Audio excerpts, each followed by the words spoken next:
বান্দরবান জেলার বগালীতে যাওয়ার জন্য এখন গাইড নেওয়া বাধ্যতামূলক। তো কোথা থেকে কীভাবে গাইড নেবেন, কীরকম কী খরচ পড়বে সেটা থাকবে আজকের ভিডিওতে। তো আমরা এখন চলে আসছি রুমা বাজারে। তো আমাদের সাথে আছে আমার সফর সঙ্গীরা। তো আমরা টোটাল 10 জনের একটা টিম ছিলাম। 10 জন 10টা বাইক নিয়ে গিয়েছিলাম। তো দেখতে পাচ্ছেন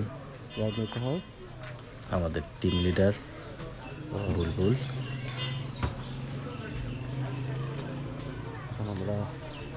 তো পেছনে রয়েছে আমাদের আকাশ ভাইয়া, খুব ভালো বাইক রাইড করে। এখানে রানা ভাইয়ের বাইক আছে, এনি ভাইয়ের বাইক আছে, আর এটা আমাদের সবচেয়ে জুনিয়র রাইডার ছোট রানা। রাইডার জুনিয়র হইলে কি হবে, তার রাইডিং স্কিলটা সিনিয়র। চমৎকার বাইক চালায়। তো এই হচ্ছে গাইড নেওয়ার জায়গা রুমা বাজার। এখান থেকে গাইড নিতে হবে এবং আমাদের ভিডিওতে আজকে দেওয়া থাকবে গাইড কীভাবে নিতে হবে এবং ট্যুরিস্টদের জন্য কিছু রুলস এবং গাইডদের প্রাইস রেঞ্জ। এখানে আমাদের আরেকজন সফর সঙ্গী রাইডার এবং আরো 2 জন আছেন, তারা গাইডের সাথে কথা বলার জন্য গিয়েছেন। তো রুমা বাজারটা মোটামুটি ভালোই জমজমাট।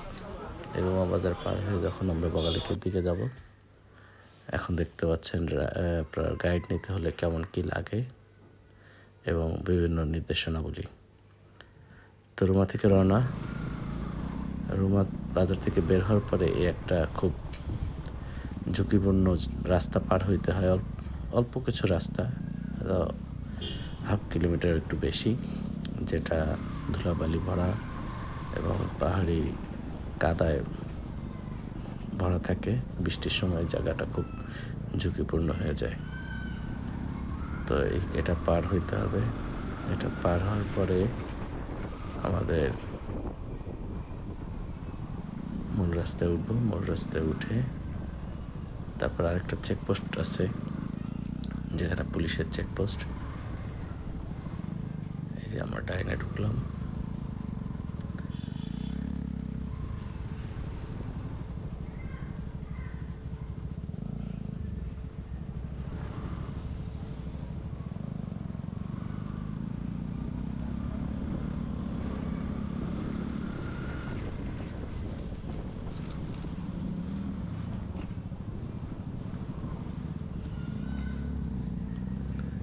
রুমা থানা ডান পাশে, বাম পাশে পুলিশের চেকপোস্ট। এখানে একটা চেকিং হয়, এখানে অবশ্যই আপনাদের কাগজপত্র জমা দিতে হবে। তো আমাদেরকে দাঁড়াতে বলেছে। সন্ধ্যা হয়ে যাচ্ছে, আমাদেরকে দ্রুত যেতে হবে। আল্লাহ হাফেজ। এবার দিনের ভিডিওটা রাস্তাটা সেরকম ছিল, জায়গায় জায়গায় ভেজেছিল। এই জায়গাটায় সবাই একটু সাবধানে করতে হবে।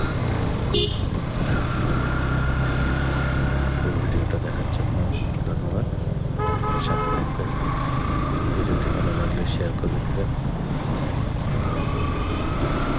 বন্ধুদেরকে দেখার সুযোগ করে দেবেন, যারা আসলে পাহাড়ে রাইড করতে আগ্রহী। তাদের জন্য এটা তাদের যাত্রাকে সহজ করে দেবে। তো সকল অনেক ভালোবাসা।